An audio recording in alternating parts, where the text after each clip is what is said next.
Welcome to the Influential Motherhood podcast. I'm your host, Melissa Duncan, and my dream is to inspire moms to pursue their goals and help them make a difference in their world. I'm a mom of 2 young boys, a wife to my high school sweetheart, and a lawyer. This show is a place to hear stories of moms working hard to have a positive influence in their profession or their community, and sometimes both, even as they juggle their responsibilities at work, at home, and to their children. You'll get tangible, practical tips for managing the chaotic world of motherhood and work. Come along as we hear these stories and feel inspired to step outside of our comfort zone as leaders and as a positive force within our communities.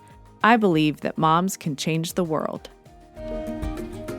On today's episode of Influential Motherhood, I am here with Ann Smith, who I have come to know and love from the wonderful world of Instagram, and I think way back in the blogging days when we first connected.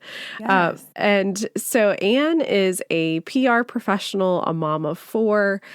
She's a master of words, and she recently started an account where she is helping people learn how to do it all, but not all at once. And it's called But Not All at Once, and has some exciting news to share with us there. But she opens up discussions around how to handle some of life's icky situations, which we love. So that's a brief introduction. But Ann, why don't you maybe tell us one thing about you that a person would not find on your resume?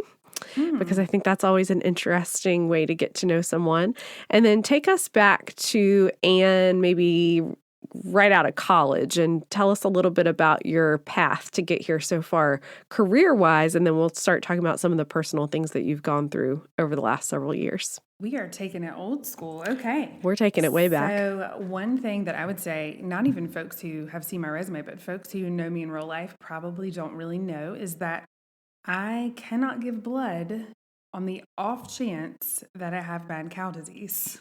I was born in England and lived there for a good 9 months. None of those months I had teeth or consumed beef, but because of a wave of mad cow disease in Europe at the time, my parents and I are all unable to give blood to this day. So, oh my goodness. Who knew? Who knew? Meanwhile, my husband is the universal donor, so he gets called, every 37 minutes too. on the dot. Yes. They're I'm like, over here, we need blood. we Come need it. visit. I'm willing. I'm able. They just won't take it. So there's that fun fact. And I was telling that story, and someone said, "Wait, does that mean you could still get mad cow?" And I thought, "Oh, maybe this isn't funny. I should probably look into that." Yeah. I'm pretty sure that the danger has passed, especially considering I ate none of said beef at the time. But yes, these are things you learn when you get up the courage to get in that little chair and get your arm tied, and fill out the paperwork, get that needle pretty close to your arm, and never mind, false start. So wow, that's how you figure it out the first time. And this is something that will follow you forever? Evidently. I would love it if they would change those rules. I'm a giver. I'm all about, take a little blood, give me a cookie, we'll call it good. But yeah.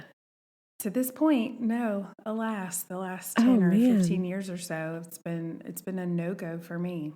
How interesting. Tattoo-free, but possibly mad cow. That's how that's how it lands. That's a fair trade-off. Yeah. Fun fact of the day. So, I love that. So I figured this out actually when I was in undergrad. I went to college and studied communication studies, and through virtue of my big mouth, was awarded the opportunity to speak at my high school, and my college graduation, actually. 2 of probably the most adrenaline-filled and terrifying moments of my life until I became a parent, standing in front of a lot of people who didn't know and love me necessarily, and didn't know that, I was quite as terrified as I probably was. Yeah, but that's brave. That takes bravery. It was something. I was holding on to that podium for dear life. The interesting point is I went to Clemson University for undergrad, and our rival university just down the road in Columbia, when I was speaking to my graduating class, the President of the United States was addressing theirs. So I do feel a bit like my classmates got the short end of the stick on that front, but I think you need to change your perspective. I like that. I think you were right up there with, Eye to eye, Yes. absolute peers. If I had put on cowboy boots, I think W and I would have just Yes. been I was trying to do the math in my head and I was thinking, I bet that was W. It was. I don't think any cowboy boots or hats were involved, although they would have been very well received in South Carolina. So it was, it was a fun time, and I was absolutely unsure of what I wanted to do. I knew that words, reading them, writing them, speaking them were in my future, and that was really the only marketable skill I could see. I always joke that in an apocalypse situation, my husband could, run the world. He can fix anything, make anything, do anything. If I can't talk my way out of it, we're in big trouble. So finding a profession where that was helpful was really my number one goal, and that involved graduate school for me. It just bought me a little time. I got a teaching assistantship at the University of South Carolina School of Journalism and got a master's of mass communication for integrated marketing, and got to learn about public relations and advertising and marketing. And I think the most valuable part of that entire experience was the semester-long, essentially, internship that I got in an advertising agency. I think I learned more there than I had in 5.5 years of higher education. Yeah. And it was immensely valuable and became my first full-time job at a great, the largest advertising agency in the city, and then moved with my husband to Greenville, South Carolina, where we live now, and worked at the other largest agency in South Carolina. And when I had my first child, my husband's hours were crazy, and we just felt like we needed a change. It wasn't a lifestyle that we could see being sustainable, although we both loved what we did. So took a big leap and went freelance, started my own public relations and freelance writing business, and haven't looked back. And that was over 9 years ago now. Wow. Yeah. So you started a business with a baby? Is that I did. How old was your oldest? He was 4 months old at the Oh time, my goodness. which I Okay. credit entirely to just sheer sleep deprivation. Just didn't have those executive thinking functions at that point. So why not? Sure. Right. What could go wrong? Let's just do it.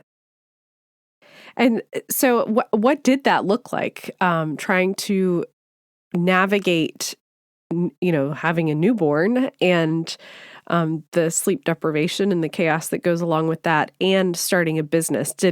Was it just one foot in front of the other, or did you feel like you were drowning? Kind of give us a glimpse into what that looked like. Thankfully, at that point, the drowning portion of new parenthood had subsided a bit for me, and nothing short of a miracle. My son slept through the night all the way for the first time the night that I quit my job. Oh my goodness. It was a sign, right? It was a sign. So I felt, I can handle the worst day on a good night's sleep.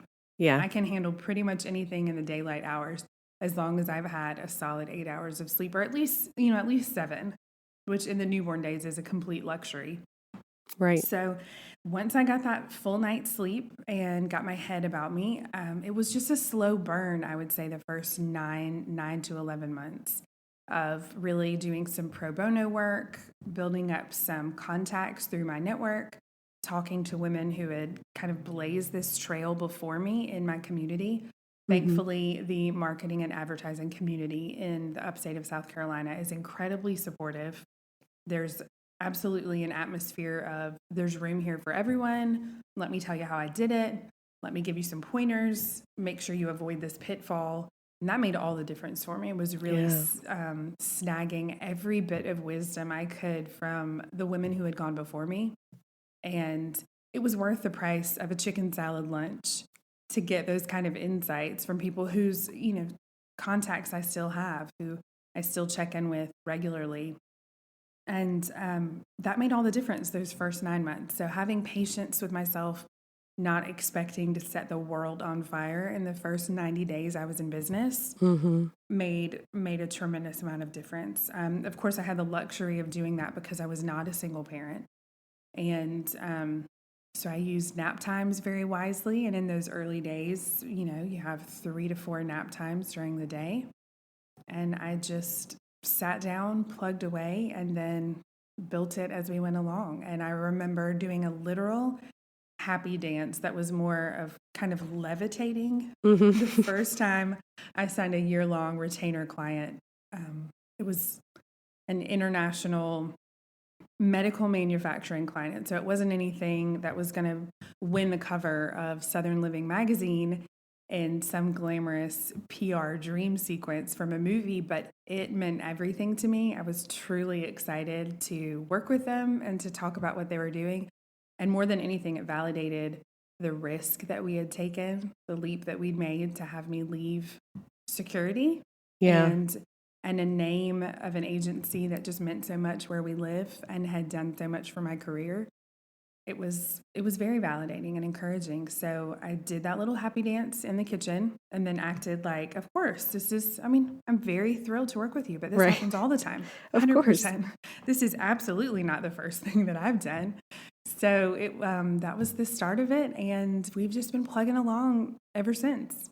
Baby after baby. That is amazing. So let's talk baby after baby, because that will eventually get us to why you started your But Not All at Once account on Instagram and what that has led to.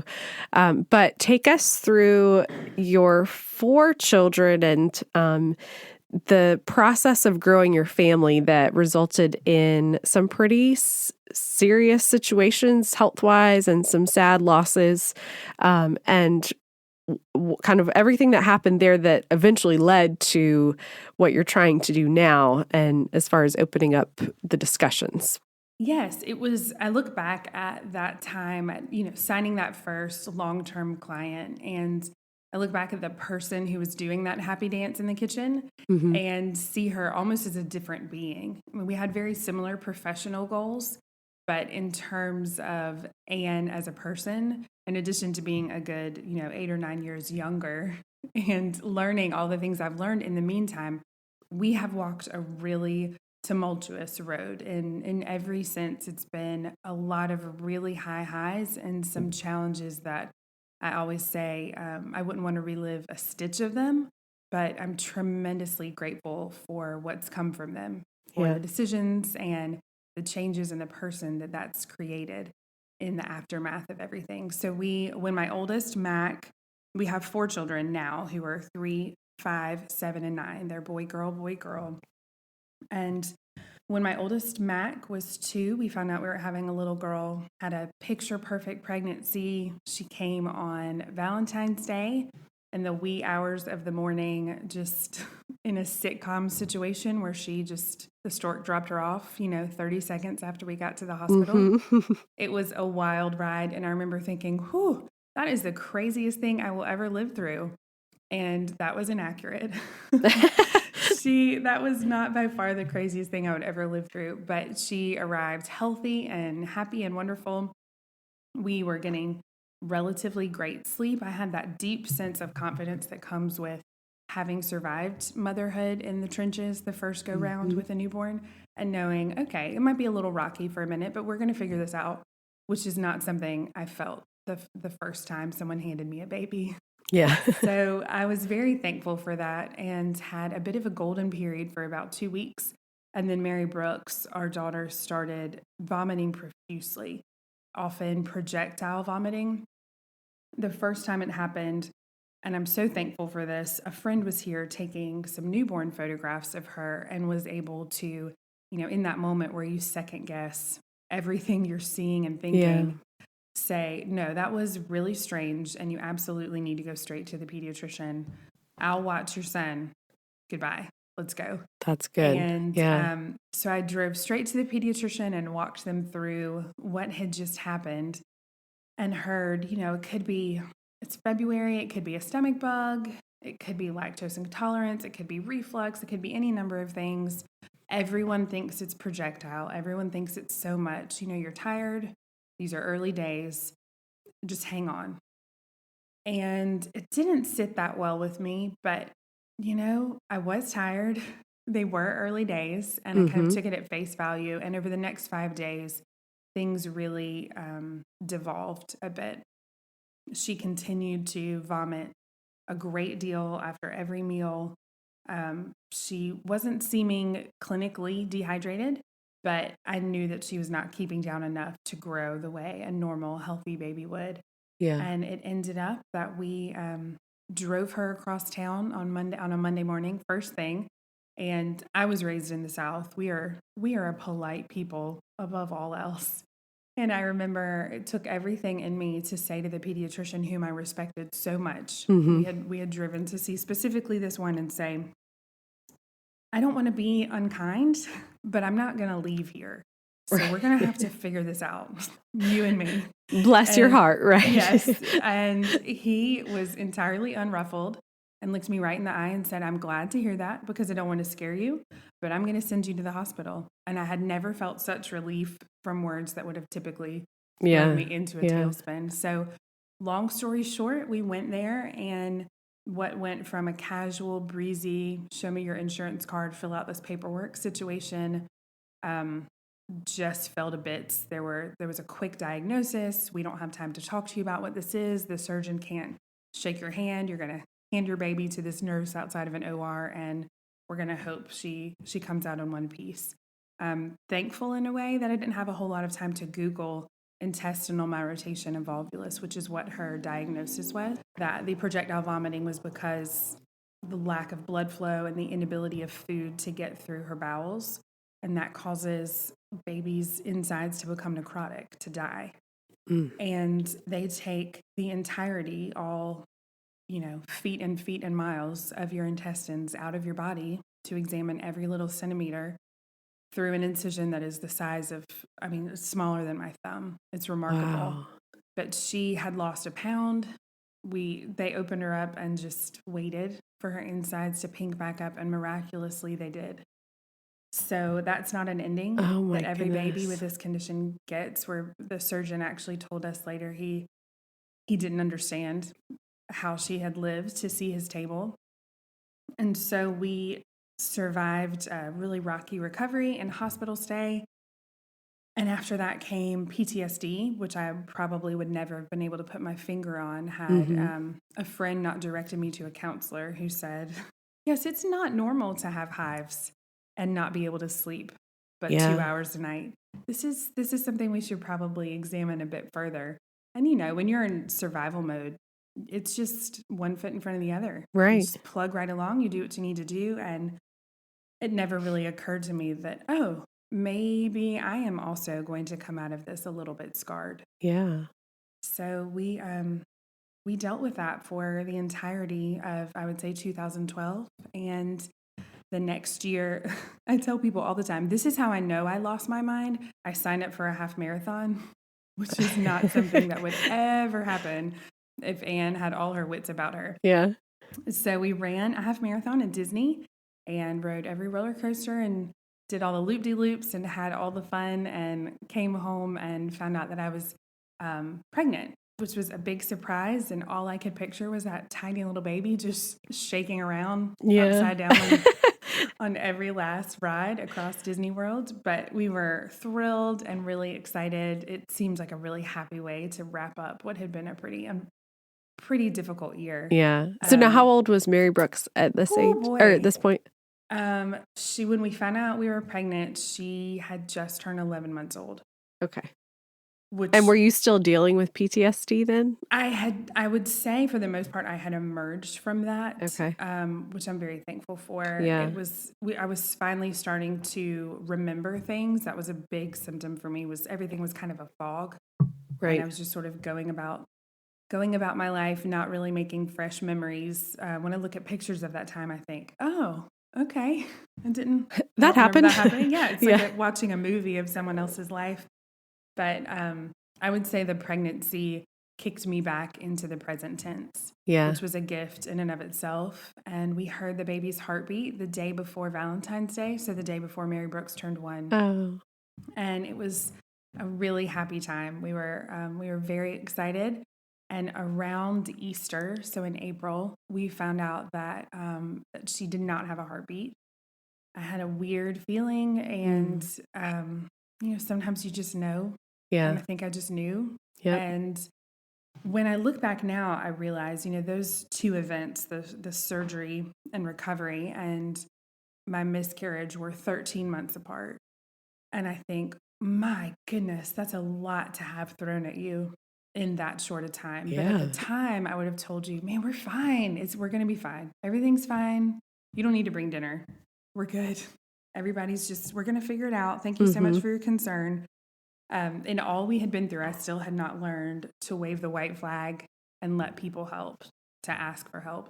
So we went through, I had a DNC, came home, and it was another bit of a fog, I would say, the next stretch of just surviving, not really making fresh memories, trying the best I could to go to the playground and the park in the afternoons and make little happy memories. But I don't think I was feeling a whole lot of it. Do you feel like you got kicked back into any sort of PTSD or depression? I don't think it was PTSD, simply because the main symptom of PTSD for me was, and there's no other way to describe it, but if you're on an interstate and you're almost hit by a tractor trailer, that level of adrenaline, where if you had touched me, I would have levitated. I just was a shaky disaster. That was kind of the opposite. It was more of a, probably leaning towards depression, although I don't think I ever veered officially into that territory. Just a lack of energy, a kind of, what now? Right. What do we do now? This is kind of how we mapped out this year. The baby comes in the fall, and then we're a family of 5. And now what? And the most challenging part for me was that professionally, I hadn't told clients that I was expecting. I do a good bit of my work from home, and I wasn't really showing a lot for the clients I had in town. So I actually ended up having to tell people I was pregnant because I was taking time away for surgery. And that really taught me a great deal about, my concern about the silly things that people will say to you about the timing of your family and how close together your children are, because that was a major factor, truth be told. Of why you hadn't told? Of why I had not, yes. Because people, which we will get to in a moment, people love to talk to you about what they believe the ideal timeline is for your life and your family, and whether or not you have capitulated to their vision for your life. So that was a big piece of it, and kind of figuring out, where do we go from here, and telling people, okay, this happened. Yes, I know you didn't know we were pregnant, but now we are, in my gallows humor, I would call it unpregnant. We were pregnant and now we're unpregnant, which breaks my heart years later to hear, but it was very much a coping mechanism for me at the time. And then 8 weeks after I had surgery, we found out that we were expecting Chapman, who is our son, who is 5 years old now. Which I anticipated would just wave a magic wand and make everything glittery and gorgeous. And it was such a blessing. We were so thankful. And had I been able to feel a ton, I would have said we were really excited. I was probably a lot more guarded than I had ever been to that point, simply because it had been a bit of a year. And so we were pregnant. We heard his heartbeat. The doctor's office was incredibly kind. We came in, every 20 minutes just to take a peek. Just to do a check. Yeah, that's right. Make sure everything is good. They were incredibly patient and kind with us. And then when I was about 12 weeks pregnant with him, I woke up in, a CSI crime scene in my bed, just not the way that you want to wake up. And I had never had any physical symptoms with the baby that we lost. It was what's considered a miscarriage. My body never showed any signs. So this happened at 2 a.m, as all terrible things tend to do. And there were a few people who found out that we were pregnant because of bad news. Hi, it's 2 a.m. Do you think you could come over and watch my children so I could go to the ER? Thank you. Also, I'm pregnant. Don't worry about it. We'll discuss it later. And so we were able to go in and find out that I had something called a subchorionic hemorrhage. Which meant that I essentially just had blood hanging out in there with the baby. And it came and went through the entirety of my pregnancy from that point on. So we would be fine, and then it would start again, and there would be hospital visits and ER visits. I was actually admitted at about 30 weeks and ended up getting steroid shots, which were such a godsend in hindsight. I remember being just devastated at not being home to, tuck my children in for 2 nights. Mm-hmm. And I woke up in labor at 34 weeks and thought, oh, okay, so maybe steroid shots were a great idea. Yeah. Thank you. Thank you for ignoring my tears, doctor. This was the right call. And my husband told me at one point, I must have said 400 times in a row, I'm not supposed to be here. This isn't supposed to be happening. I'm a planner. Yeah. I called someone from the labor and delivery room and said, I will not be able to make that conference call this afternoon because I'm delivering a human, not on schedule. I'm so sorry. And he leaned over at a certain point and said, if this is his birthday, we should celebrate it. Oh, and I that's remember good. thinking, how nice for you, sir. Yeah. But it took me an hour or two to get to that same place. Yeah. But that's why we're such a great balance. He's able to get to what needs to be done. And Yeah. I tend to hang Kind on of to my feelings. bring you along. Yes. Yeah. Kicking and screaming dragged me to that happy place. And Chapman was born 6 weeks early, almost 5.5 pounds. He hung out in the NICU for about a week, which I think many people were, and I don't want to minimize it. It is very sad. Leaving a hospital without a baby in your arms is akin to leaving a limb in one of the wings or just driving home. But with what we had seen, Mary Brooks had suffered and was in a great deal of pain in her time in the hospital. We were not able to leave her side. And truthfully, we had to have the both of us in there, my husband and myself, all the time. It was too much emotionally for any one person to handle. And Chapman was under no interventions. He was, by NICU standards, he was a sumo wrestler. Big and fat and happy. Yeah. And he was just sleeping. And if I was with him, he would sleep on me. And if I wasn't with him, he would sleep in the bassinet. And there was something really comforting about knowing, okay, this baby has no sense of time. And when I'm with him, he's happy. And when I'm not with him, he's snoozing. Yeah. Or at least that's what I told myself to get through the cycle of pump, drive, snuggle, come home, pump. And after a week, he came home, and we spent a number of months in OT and PT trying to get him stronger and get him to grow, because he ended up being a little tiny peanut, which you would certainly not be able to guess looking at this boy who's approaching kindergarten. Oh my goodness. Who just comes in like a freight train and shoves every fact about dinosaurs you've ever heard in your face. But my dad is 6'4" and has hands like a NFL player. Yeah. And I remember him holding Chapman mainly in the palm of his hand and saying, "This baby looks like the runt of the litter, but mark my words, this child is going to be a big boy." Oh. And I held on to that, and man, does he love to rub in the fact. Look, I totally knew that. I called it. Of course he did. Look at this giant boy. So we got him home, and really after spending that much time in the hospital, anything at home I can handle. Just like I can handle anything on a good night's sleep. Yep. I can handle a bad day at home. Within your own walls. Yes. So let me interrupt you real quickly and ask you 2 questions. So at this point, is there any, as we're thinking about where you are in your life and your story at that point in time, was there any concern that Chapman could also have intestinal malrotation? Is that something that is, I don't know what the right word is, genetic or hereditary? Sure.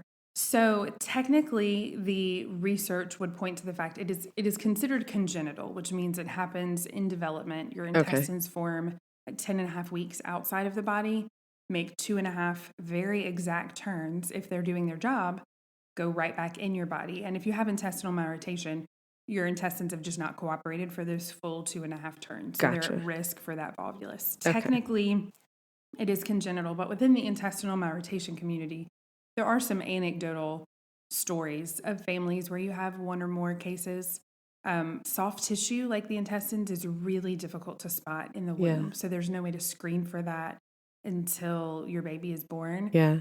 But did you have any anxiety over that?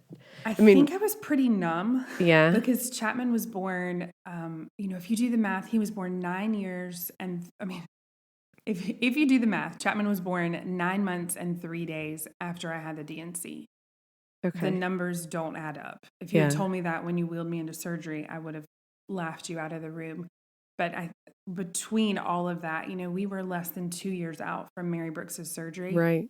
So I think I was just blinders on, Right. keep on moving. One foot in front of the other. Yeah. But I did tell the pediatrician, if this boy so much as spits up, I'm going to be in your office in 20 seconds flat. And by the grace of God, he had plenty of things going on the first couple of years, and that was never one of them. Oh, that's good. Which we were very thankful for. And then when he was 2, the stork dropped off a little wrecking ball that we call Baby May to this day, although she is 3 years old. Mm-hmm. And she was just an unexpected little caboose. And we had some concerns during her pregnancy that there would be some chromosomal issues. None of that ended up panning out. But really, after what we had walked through and just seeing the happiness and the peace that we felt at home after all of that time, we had a great deal of hope and just confidence that, whatever we faced, that the Lord was going to carry us through it, that the people who brought all the meals and wrote all the notes and picked up all the little kids from preschool and brought them to my house for me, those people were going to be there too. So we had a good bit of faith. And then I got a little cocky with 3, I think, in all of that denial. Got a little cocky, and number 4 showed up and said, "No, ma'am. No, I'm here to teach you some humility, my friend." That's really funny. She has. She put the crown on. She strutted right into this house, and she has ruled the roost, or at least ruled her siblings. Since. She's gotta let everybody know her place, right? She does. That's so funny. So, I'm out of curiosity, before we talk about the responses that you were getting during all of this from people who, for the most part, had good intentions, how was your husband handling all of this? So we heard about kind of Anne's coping, but what about your husband? And was there any strain on the household? That's probably kind of a super personal question, but no, I love that you asked it. 3 kids, well, eventually 4 kids, but you had 2, like you said, within less than 2 years, 2 pregnancies and births that were traumatic. Yeah. So what was that like in your marriage and at home?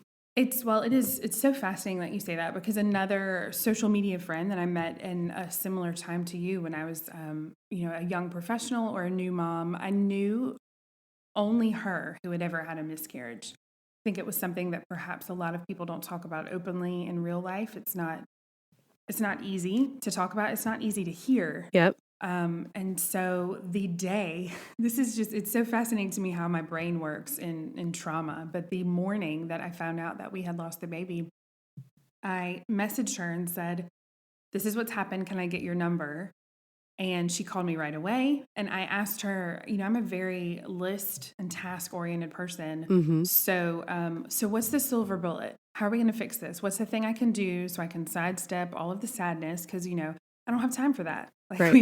We've been through something really hard before. We're done with that chapter. So what do I do? And she probably wanted to just come through the phone and pat my head. But instead, some of the wisest words I remember her sharing, and I remember nothing from that time, so it's quite telling, were, "You and your husband are going to grieve this loss very differently." Yeah. And I remember thinking, okay, but I'm doing pretty well. I haven't cried. I'm making decisions. I'm making childcare plans and postponing calls. I'm doing all the things. But when you stop doing and you stop moving and you just sit and feel, you do feel things very differently. Yeah. With Mary Brooks's situation, I needed to talk about it, and I needed to talk about it a whole lot to make it feel real. It felt very much like a bad dream. It was I never saw it coming. We do all the things, we read the books, we buckle the babies in, we put them to sleep on their back. This was never a condition or a diagnosis I had ever even heard of. If I had known to worry about it, believe me, I would have. Right. But I didn't, and I needed to talk that through. And for Bradley, he never made a fuss about it. It was never a big deal. But when other people were here and we would speak about it, he would leave the room. It was it was very raw and very different. And for him, talking about it and reliving it in that way wasn't helpful. It was more painful. So we have several major projects in our backyard that were tackled after the sun went down, after Mary Brooks came home. Like he leveled an entire portion of our yard and put down these beautiful pavers. And, suddenly we need a patio. We need it right now. We need to build a fire pit, and it needs to happen right because now. That will fix it, right? That will make everything better. I'm just going to work until my arms fall off. And that was how he processed Mary Brooks's situation, which is the euphemism I use for everything just getting thrown into a blender and turned inside out.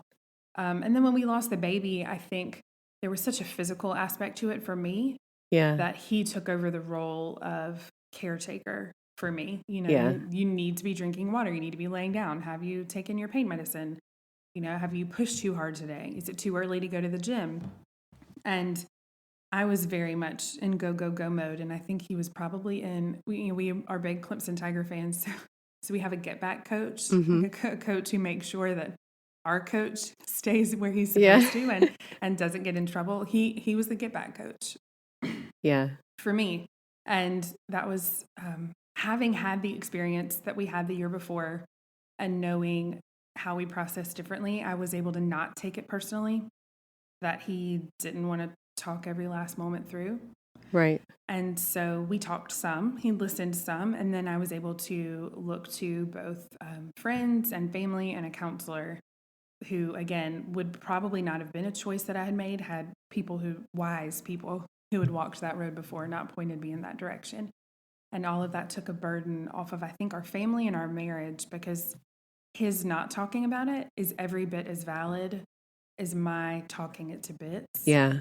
It just took some time for me to understand that. And so when everything happened with Chapman, another euphemism, when everything happened with Chapman and we spent, almost 6 months, 5 months holding our breath, he processed by throwing himself into projects or managing children or handling the things that I was, when I was alternately on bed rest that I was physically not able to do. And that kept him going. But it was really a matter of reminding myself that he's every bit as sad as I am. Yeah. It's just, it looks different. And that's the best advice I can give anyone who walks into that situation is it's going to look different. And that's okay. Yeah, absolutely. That is okay. I'm glad you asked that, though, because I think our husbands are very often overlooked is too strong a word. It makes a lot of sense to look to the woman who's carrying this child to be the person who needs to be tended the most. But this is the guy who most of the responsibility falls on, and he's not feeling it any less. And he's got a whole lot more on his plate because I'm out of commission. So the people who had someone who just showed up during Mary Brooks' surgery and sat next to Bradley across the waiting room from me and my family who were just talking because that's how we cope. They sat. I'm not sure they spoke the hours Mary Brooks was in surgery. Wow. I don't think they said a word. And when she went to recovery, Bradley got up and walked directly to her room, and the friend just went right back to work.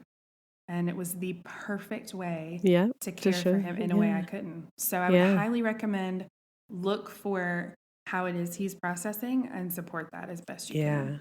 Yeah. Well, thanks for sharing that. I think that is important.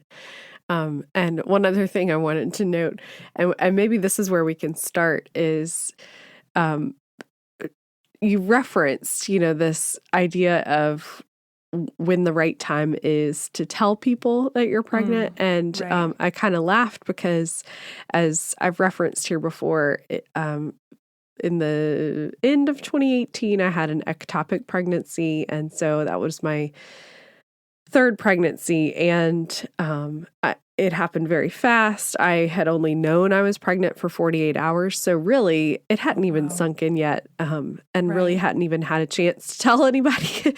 But when I decided it was time for me to go get checked out at the hospital, and like you said, and I knew things were bad.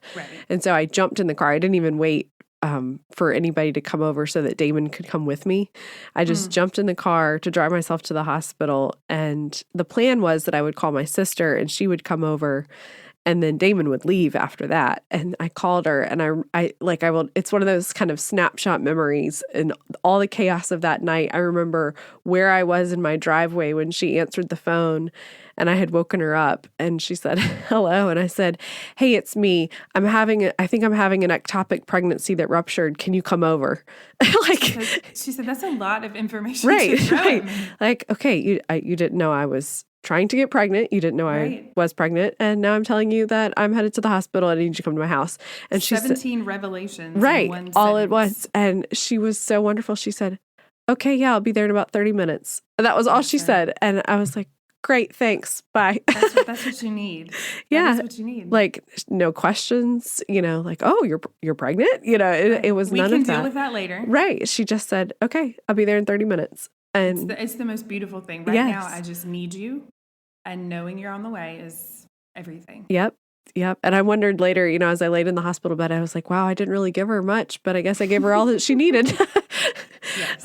And, here she came and that was just kind of it. So let's start there and maybe talk us through why you started, but not all at once, and some of the things that have been the impetus for trying to resolve the way people respond to life's icky situations. First of all, icky situations is probably the best term I've ever heard used for exactly what we're trying to avoid. Yes. There's no better term. And the fact of the matter is we've all heard it. Just being a woman, being a pregnant woman, being a new mom, you are open to all manner of comments, criticism, suggestions, unsolicited thoughts. And I always want to put this caveat out there that I'm a big talker. Undoubtedly, I have said things that were not the perfect thing to say in that moment. And so part of this is also educating myself and making sure that I know better and that I can do better. But it's also to prevent people, in my first pregnancy, a coworker walked up and squeezed my calf to see if I was retaining water. Oh my gosh. She didn't ask. She just did it. And I remember thinking, do I thank her when she says, it's not that bad? Yeah. Good. I appreciate that. That means a lot to me. And she later, this woman was full of gems, but she later saw me walking towards the end of my pregnancy and said, oh, girl, look at you. You cannot go much longer. And now, in my right mind, I would find that kind of hurtful, but at the time, I wanted to burst into tears and be like, oh, thank goodness. Right. Oh, I'm so glad. She seems to know what she's talking about, and I just don't think I can go on much longer like this. So that was probably my first experience. People love to share their story, which I enjoy hearing. It's, it's a great equalizer, parenthood. Yep. And everyone has a story that they want you to hear, but understanding the time and the place, and also the way of sharing your story rather than forcing what worked for you on someone else is critical. Yeah. So, you may be, I know that for most people in my generation, we typically had one sibling, and for many of us, there might have been 3, 4, 5 years between us. Yep. But I went to college and then graduate school, and then I dated and married my husband. And, if I'd had 4 children with 5 years between them, we wouldn't be talking for some time. Right. There'd be a lot of years Right. left in my childbearing experience. So it's a slightly different timeline, and people do love to ask, don't you know how that happens? Do you need a hobby? Do I need to get you a brochure? Someone just told, when I said that I was pregnant the 3rd time, why was the one word Oh my response. goodness. And I don't think I have the word. I have a lot of words. I don't think I have the words to tell you why. And so it's everything. And I'm confident you've heard this before, but are you going to try for a girl? Oh Are you yeah. gonna try for another boy? I hear that a lot. Well, you have to give them a sibling. Well, now you have to give them a sister. Well, you're just shortchanging. I mean, and these typically come from people who have no vested interest in that they're not putting aside money for your children's college education. They're not coming over Right. at 2 a.m. to feed your kids. And, they're not hand steaming and pureeing baby food. So these are typically folks who just are speaking without a filter. And I like to tell myself that for the most part, they really do mean well. But there are times where you are so raw and so tired. And in my case, in particular, so wounded by what you faced that just a well-intentioned comment, even if it isn't intended to be hurtful, can stay with you for a long time. Someone asked me if I had thought back to when Mary Brooks's intestines formed in the womb. Mm-hmm. Okay, that was June. So were you sick? Did you take Sudafed? Did you drink caffeine? Oh my goodness. At the time, there were no snarky thoughts. It was just, oh my goodness, that never occurred to me. Right. What if she's right? What does the science say? Right. And I came home and relayed all of this to Bradley. And from the look on his face, I realized, okay, so that was inappropriate. All right, I see it now. I hope to help people avoid those kind of moments and Yeah. the moments of, you must be having a girl because, your hips, like you're gaining it all in your butt and your hips. And a girl Why, thank you. she really steals your beauty, was what someone told me. Oh my gosh. It just makes a girl feel good about herself, Oh right? my gosh. Sets the stage for a loving mother-daughter relationship too. Oh my gosh. So it's a journey, and hearing other people's comments, it's both it's very comforting in that you're not the only gal who's ever heard this, and it's also frustrating. Like, guys, world, we gotta do better. Get it together. We can do better. Yes. So what are some of the I guess the really kind of I don't know, conversation inducing or angst inducing topics that have come up in your Instagram stories, because you have kind of taken to Instagram stories to start these conversations. And I know that you've kind of categorized a lot of these in your highlights there. And so what have been the heavy hitters as far as the, I guess, categories or the types of things that have really kind of gotten the conversations to really be elevated to the next level? So I think the initial, we called it a PSA series, which should just be subtitled, "Don't say this." Just don't say it. Just don't say it. Don't do it. Think again. Take a moment. Put your filter back in place. Yep. That was initially, it overwhelmed me, the number of direct messages that I got of people just wanting to share things. And I had a teacher that I knew pulled me aside and told me the story of something she had been told, 30 years before. And it broke my heart to hear, we can laugh about it, we can process it, Right. but we also need to recognize this stuff sticks around. Yeah. And so that PSA series got a ton of traction, both online and in my real life. Yeah. People stopping me at school and at church and at preschool. And it was really fascinating to me to hear all of those stories. But we've talked about everything from, a healthy and robust debate around children's birthday parties. What does it mean if you ask for presents? What does it mean if you say no presents, please? What do we think of this idea where I think a woman in Australia created the idea of a $5 party where you put on the invitation, please bring a $5 bill in lieu of a gift to contribute towards a larger purchase for our child. Okay. I likened that a bit to a cover charge. Yeah. It didn't feel great to me. I also want to know, how many people are you inviting to this birthday party that $5 a kid is going to buy you an iPad? Right. But, I don't know what Australian kids' birthday parties are like. I do know what seems to be a universal truth is that batteries, noises, and flashing lights are always a no-go for children's birthday present. Yes. Whether you ask for gifts or not, please do the kind thing and find a wooden puzzle of the United States of America and pass it along for the love of all that's holy, because we can't do any more electronic things. We can't. Yes. So we've really things have run the gamut, I think, and we've gotten a lot of comments on harder topics around supporting people who are walking through hard times. I've certainly heard questions. Someone asked me, "Oh, you're pregnant again. Do they think this one's going to make it?" Oh my goodness. And that stunned me. Yeah. But those are really drops in the bucket compared to the number of people who taught me how to be a friend in those seasons. When I didn't want help, when I would have told you we were fine, when I essentially closed the doors and just wanted to process by myself. Yeah. People who sent a gift card and asked if they could come watch our child so we could have a date night. People who dropped cupcakes or wine or notes on the front porch. People who found ways to step in when we weren't really inviting folks in, Yeah. when we just needed to process.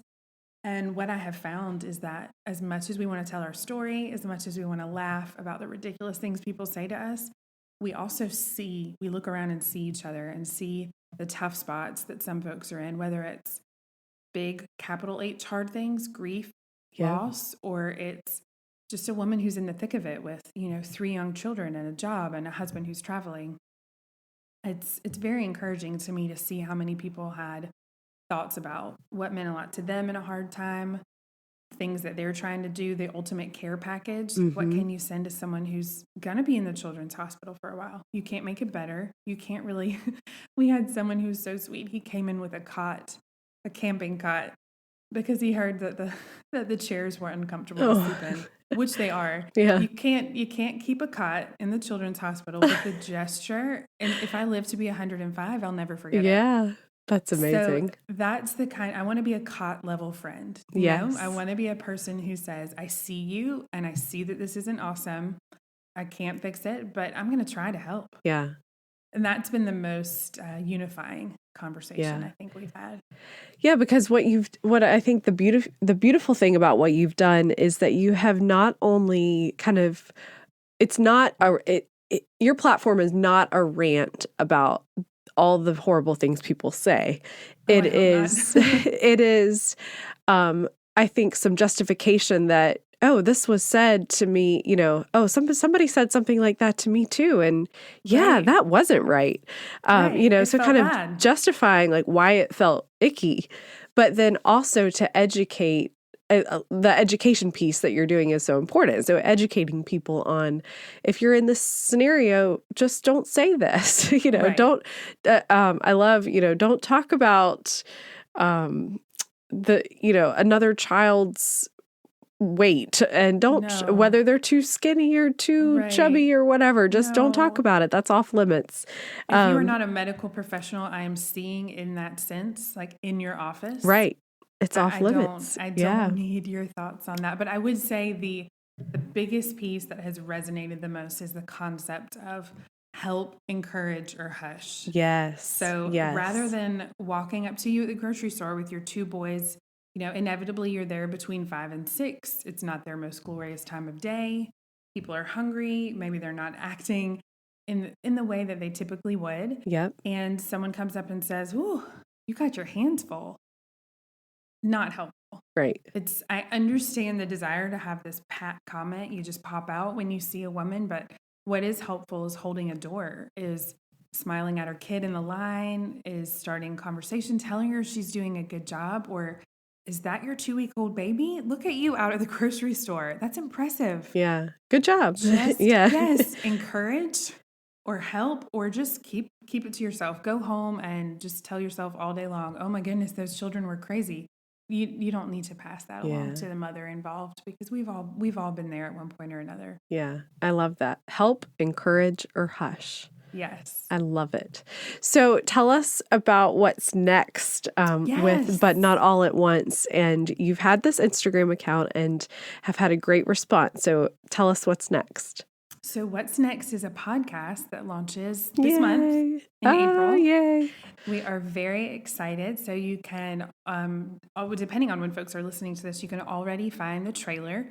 And we have a number of episodes from women who are just doing incredible things. And we're not talking to them in the sense of, look at this goal. Look what you should be doing. If you're not meeting this line, then you're really just not living up to your potential. We're talking to folks in a way that this woman doesn't feel like she has all her ducks in a row either. And these are the really inspiring and encouraging things she's doing that we can steal and piggyback from and celebrate and maybe move into our own lives and give a try. But what I've learned since we've gone through everything, since our life went sideways, is that when you go to a cocktail party and see that woman across it who just looks like she's walked off the cover of a magazine, she has a story too. Yep.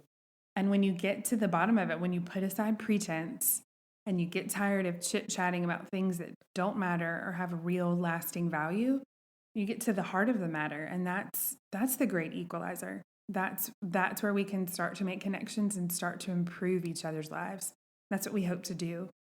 That's wonderful.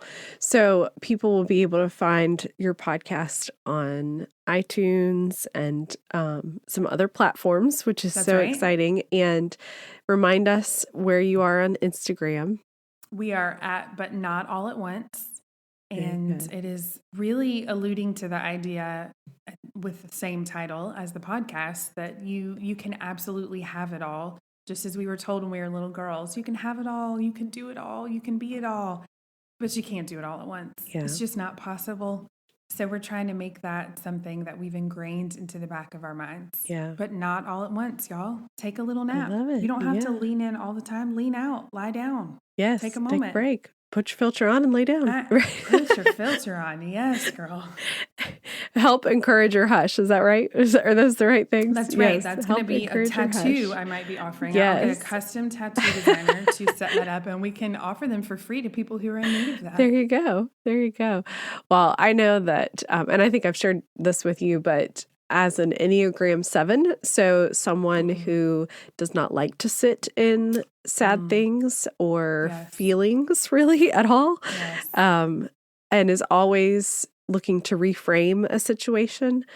I've really had to do a lot of self-reflection as I've learned more about the Enneagram and the other numbers, but your work that you're doing with But Not All at Once has really helped me see how living in my Enneagram 7-ness in those scenarios is really not helpful for the people that are there, so for someone to have experienced something very sad and for me to be like, but your shoes look great, But I would say as well to you and to people like you who are good-hearted, loving friends, I would say that when you're in the trenches, when you're in the hard place, you don't really want other people to get it. If you don't get it, if you don't fully understand, that's incredible. I didn't get it for a ton of years because life was pretty uneventful. Right. And when you get to that place, which you walked if you hadn't before late last year. Yeah. When you get to a place where whatever your situation is, it's the hardest it's ever been,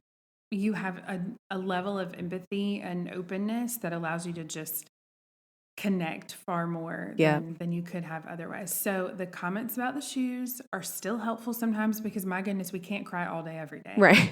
But I would also say I would take a comment about my shoes over a comment about whether I'm retaining water. Yeah. Well, that's true. Any old time. Yeah. Anytime. Yeah. That's true. So give yourself some grace on that front. Yeah. Well, thank you. And I appreciate that. And, we all have room for growth. Of course. But that is something that I've realized, and that's good to hear that, it's not all bad. No. If I default to my Enneagram 7 state of being every now and then. But, it's funny because I look back on what I experienced after my loss at the end of last year. And as someone who doesn't love to sit in feelings, I did let myself, because you really, when you're dealing with something that big, you can't force yourself to not. It will follow you. Yeah. And so I did let myself sit in that. And when I finally shared with some people, the fact that people would just acknowledge and check in and say, oh, that's so hard. I'm so sorry. I'll be praying for you. I really didn't care what they said. Just the fact that they said something.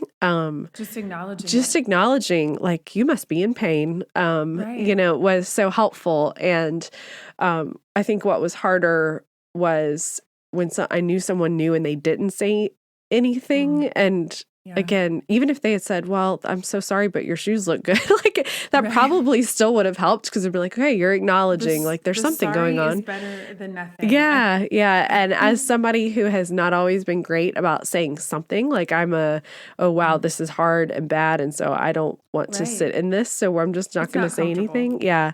I realized the changes that I needed to make because I was like, wow, it really does mean something when somebody just says something, and if I know they're coming at it from a place of, really good intentions and all it is I don't know how this feels, but I'm praying for you. Right. That meant a lot. So I appreciate the work that you're doing because I know it's helped me personally, and I can't wait for your podcast. And Thank you. so everybody check out Anne's Instagram account and all the highlights that are up. I think you're going to love seeing these stories and conversations, and some of them are just so sad that people would say these things, and some of them are pretty hilarious. And But one by one, we're going to make it stop we fast. are, I just know because it. you're educating people on what to say. So Baby steps. baby steps. But thank you for sharing your story, Anne, and look forward to lots more great things to come from you. So thank you so much. Thank you for having me. Yes, this was fun. Thanks for tuning in for another inspiring episode of the Influential Motherhood podcast. Be sure to follow my own journey in motherhood and work at Melissa Duncan JD on Instagram, and follow the behind the scenes of the podcast at Influential Motherhood on Instagram and Facebook. If you're enjoying the Influential Motherhood podcast, please take a second to leave a rating or review in iTunes. It is how you can help other moms find the show so they can be inspired by these stories. See you next week.